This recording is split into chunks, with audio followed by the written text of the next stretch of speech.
เป็นรายชื่อผู้ที่ร่วมกิจกรรมของเราทั้งหมดนะคะ และวันนี้นะคะเจ๊จะมาจับรางวัลนะคะ10ท่านนะคะสำหรับผู้โชคดีที่ได้เซตนี้ไปเลยนะคะสวัสดีค่ะเจ๊จอย CPN Call Center ค่ะวันนี้ก็ได้เวลาที่เราจะประกาศรายชื่อผู้โชคดีนะคะตอนนี้รายชื่อผู้โชคดีก็อยู่ในมือเจแล้วนะคะอันนี้ก็เป็นรายชื่อผู้ที่ร่วมกิจกรรมของเราทั้งหมดนะคะและวันนี้นะคะเจ๊จะมาจับรางวัลนะคะ10ท่านนะคะสำหรับผู้โชคดีที่ได้ของเซตนี้ไปเลยนะคะเดี๋ยวเรามาลุ้นกันนะคะว่าใครจะเป็นผู้โชคดี10ท่านนี้ค่ะอันนี้ก็จะเป็นรายชื่อผู้ที่ร่วมกิจกรรมทั้งหมดนะคะเจ๊ก็ได้ปริ้นออกมาเพื่อความเท่าเทียมกันนะคะเดี๋ยวเรามาลุ้นพร้อมกันเลยนะคะ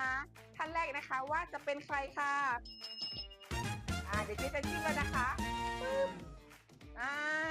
เขาชื่อว่าแรงคนโสดนะคะต่อไปคนที่2นะคะ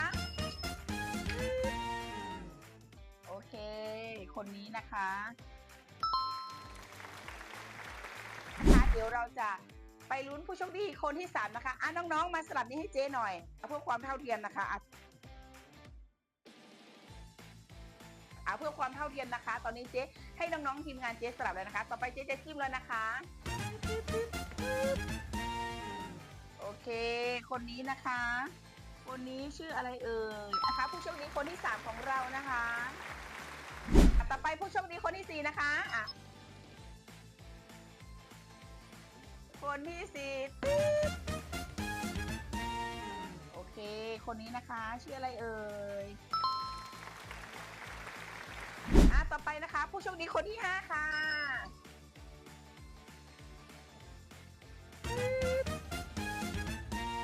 คนนี้นะคะผู้ได้คนที่5ได้แก่ต่อไปนะคะเราจะเป็นลุ้นผู้โชคดีคนที่6ของเราค่ะสลับค่ะจิ้มมานะคะเอาแล้วนะคะโอเคได้แก่คุณ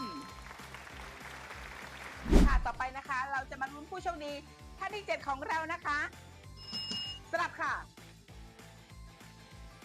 นะคะผู้โชคดีผู้โชคดีของเรานะคะได้แก่คุณต่อไปนะคะเราจะมาลุ้นผู้โชคดีคนที่8ของเราค่ะเริ่มค่ะ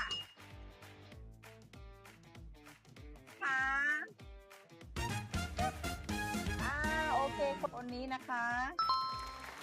ผู้โชคดีคนที่8ของเรานะคะต่อไปเรามาลุ้นกันคนที่9นะคะเริ่มค่ะ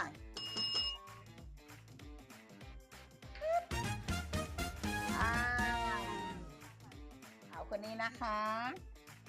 ผู้โชคดีท่านที่9ของเรานะคะท่านที่9ของเราค่ะเดี๋ยวเรามาลุ้นผู้โชคดีคนสุดท้ายของเรานะคะเดี๋ยวเจ๊จะสลับเองเลยนะคะ